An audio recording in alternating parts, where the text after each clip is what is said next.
একটা অভিযোগ এসেছে যে খুচরা বাজারে দাম বৃদ্ধি পেয়েছে।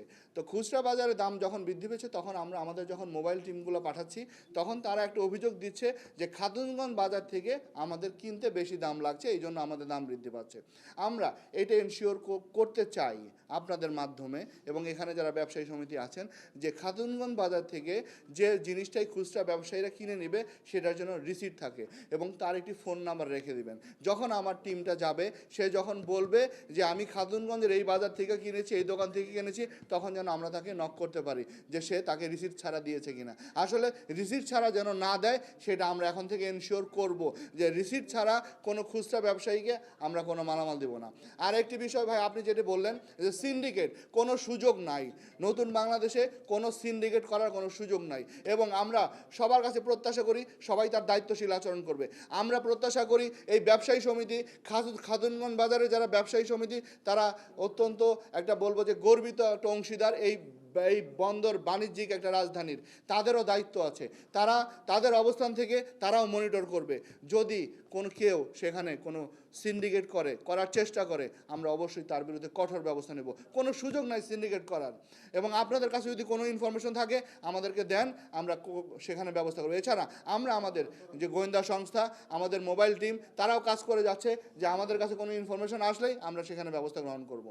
আমরা প্রত্যাশা করতে চাই আপনাদের মাধ্যমে, দেখেন সারা বিশ্ব কিভাবে চলছে, সারা বিশ্ব সেখানে যদি কোনো দিন কোনো উৎসব হয়, কোনো উৎসব পার্বণ হয়, সেখানে তারা জিনিসপত্রের দাম কমিয়ে দেয়।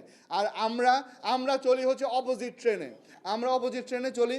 আমরা ওই উৎসবকে ঘিরেই আমার মেন্টাল এটা সেট আপ হয়ে যায়, আমি ওই উৎসবে ব্যবসা করব। কেন উৎসবে ব্যবসা করতে হবে? উৎসব কি শুধু ব্যবসায়ীদের? উৎসব আমার যে মানুষটা বাজার পরিষ্কার করছে, যে এই বাজারে সব কাজে সহায়তা করছে, সে তার উৎসব করতে হবে না? তার প্রফিটের ব্যবসা সেটা কে দেখবে? সেটা তো আমরা দেখি না। সুতরাং আমাদেরকে আজকে নতুন ধারণা নিয়ে আগাতে হবে, সেটা হচ্ছে উৎসব সামনে যখন আসবে তখন আমরা জিনিসের দাম কমাবো। এই ট্রেন্ড, এই পলিসি আমি ব্যবসায়ী সম্প্রদায় যারা আছেন, খাতুনগঞ্জ ব্যবসায়ী সমিতি যারা আছেন, তারা বাংলাদেশের সবচেয়ে বড় ব্যবসায়ী সমিতি, আমি তাদের কাছে অনুরোধ করবো আপনার এটা ইনসেপশন হবে আপনাদের মাধ্যমে। আপনারা এই জার্নি শুরু করেন যে পবিত্র মাস অথবা যে কোনো উৎসব, যে কোনো পার্বণ হবে তখন আপনার জিনিসের দাম করবে। তাহলে আপনারা যদি এই দৃষ্টান্ত স্থাপন করেন তাহলে দেখবেন সারা বাংলাদেশে এইটি ডিসেমিনেট হয়ে যাবে এবং সারা বাংলাদেশে সবাই এটা পালন করবে। কে পালন করছে না আপনারা জানান আমাকে। আর খুচরা ব্যবসায়ী যারা এখানে করছে আপনাদেরই তো অংশ, তারা আপনাদের তো বিচ্ছিন্ন অংশ না। আপনারা পাইকারি ব্যবসায়ী বলে আপনারা খুচরা ব্যবসায়ীদেরকে ছেড়ে দিতে পারেন না, কারণ তারা জিনিস না কিনলে আপনি পাইকারি ব্যবসায়ী, আপনার কি প্রমাণ আছে, আপনার কি অস্তিত্ব আছে যদি খুচরা ব্যবসায়ীরা আপনার কাছ থেকে না নেয়? সুতরাং তারাও আপনার অংশ, তাকেও আপনাকে কেয়ারফুলি, আপনি যেহেতু দাম বাড়াচ্ছেন না, আপনার জিনিসটা নিয়ে অবৈধ সুবিধা নিয়ে কেউ যেন দাম না বাড়াতে পারে সেই মনিটরিং আপনাকে করতে হবে। যদি আপনি কোনো জায়গায় কোনো রকমের প্রতিবন্ধকতা ফিল করেন আমাদেরকে জানান, আমরা ব্যবস্থা গ্রহণ করব। আমি প্রায় 23টা ভোগ্যপণ্য আমরা মনিটর করে থাকি গোয়েন্দা সংস্থা থেকে। তার মধ্যে সুখবর হচ্ছে 10টা পণ্যের দামই গত বছরের তুলনায় কমেছে, 4টা পণ্যের দাম আমরা অপরিবর্তিত পেয়েছি, বাট 9টা পণ্যের দাম বেড়েছে। এর ভিতরে উল্লেখযোগ্য হারে বেড়েছে, যেমন আদার দামটা আমি দেখলাম যে এখানে 100 টাকা বিক্রি হচ্ছে, খুচরা যেয়ে দেখলাম যে 180 টাকা বিক্রি হচ্ছে। তারপরে আপনার এই আপনার চালের দাম, চিকন চালের দামটা গত বছরের তুলনায় বৃদ্ধি পেয়েছি। আর সয়াবিন তেলের দাম প্রায় 90 টাকা 5 লিটার বোতলে বেড়েছে গত বছরের তুলনায়। আর খোলা সয়াবিনের দামও 14 টাকা বেড়েছে। এখন কথা হচ্ছে যে যেগুলো বেড়েছে দেখলাম যে আমদানি পণ্যগুলাই বেড়েছে আর কি, কিছু কমছে। বাট আমি একটা সিস্টেম অলরেডি ভিতরে বসে বের করছি। আমি 3টা ফ্যাক্টরিও ভিজিট করছি সরাসরি গিয়ে।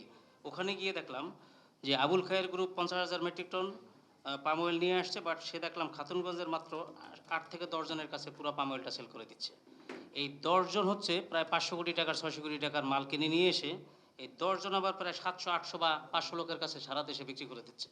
এখন এই যে 10 জন এখানে কিনছেন আপনারা, এই 10 জন পর্যন্ত আমাদের মনিটরিং করাটা খুব সহজ হয়।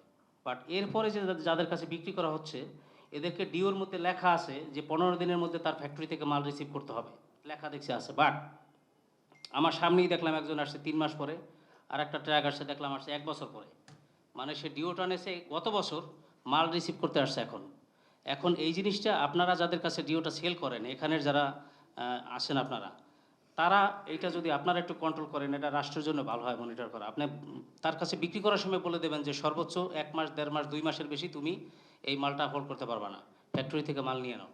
এই চেইন সংকটের কারণেই কিন্তু ধাপে ধাপে দামটা বাড়ে। আবার দেখলাম সিলেটের একজন কিনছে, সে আবার এখান থেকে খাতুনগঞ্জ থেকে ডিও কেনে ওখানে আবার 10 জনের কাছে বিক্রি করে দিচ্ছে।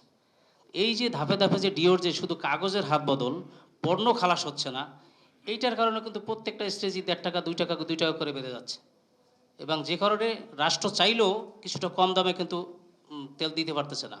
তাই এইটা যতটুকু মিনিমাইজ করা দরকার, আমি আশা করি যে আপনাদের এখান থেকে যতটুকু উদ্যোগ নেওয়া দরকার আপনারা নেবেন এবং তাদেরকে একটু মনিটরিংয়ের মধ্যে নিয়ে আসবেন, কারণ তারা কিন্তু আপনাদের কাছে জবাবদিহি করতে বাধ্য। কারণ তার কাছে সরাসরি আবুল খায়ের মাল বিক্রি করবে না, সিটি গ্রুপ করবে না, মেঘনা গ্রুপ করবে না, মালটা নিতে হয় আপনাদের থেকে। আমার অনুরোধ থাকবে, আপনাদের আন্তরিকতা আছে এটা আমরা জানি, বাট এই কন্ট্রোলটা আপনারা করবেন। বাট মালের সংকট দেখলাম, কোনো মালেরই সংকট নাই। সয়াবিন তেলের শুধু আমি টিকিটি গিয়ে দেখলাম যে 68,000 মেট্রিক টন সয়াবিন তেল তারা আনলোড করে ফেলছে। মেঘনা গ্রুপের কাছে 82,000 মেট্রিক টন সয়াবিন তেল আছে। ওয়ার্ল্ড মার্কেটে দাম বাড়ছে, যে কারণে আমাদের এখানে দাম বাড়ছে, বাট আর একটু কমে কিন্তু খাওয়ানো সম্ভব। সুগারের দামটা অনেকটাই কম, এটা আশা করা যায় রমজানের দাম বাড়বে না। আর বাকি যেগুলা, এই যে আদার জিনিসটা, আপনারা খাতুনগঞ্জ থেকে একটা কমিটি করে নিজের একটা মনিটরিং সেল তো গঠন করেন। আপনারা কিন্তু বিভিন্ন বাজারে যান, আমি গত বছর দেখছি। আপনারাও একটু মনিটরিং করেন, ওখানে একটা সংবাদ সম্মেলন করেন, যাতে মেসেজটা সবার মধ্যে যায়। ঠিক আছে, আশা করি আমাদের রমজানটা ভালো যাবে। সবাই দোয়া করবেন আমাদের জন্য, আমরাও দোয়া করি। আর আমাদের নজরদারি কিন্তু অব্যাহত আছে।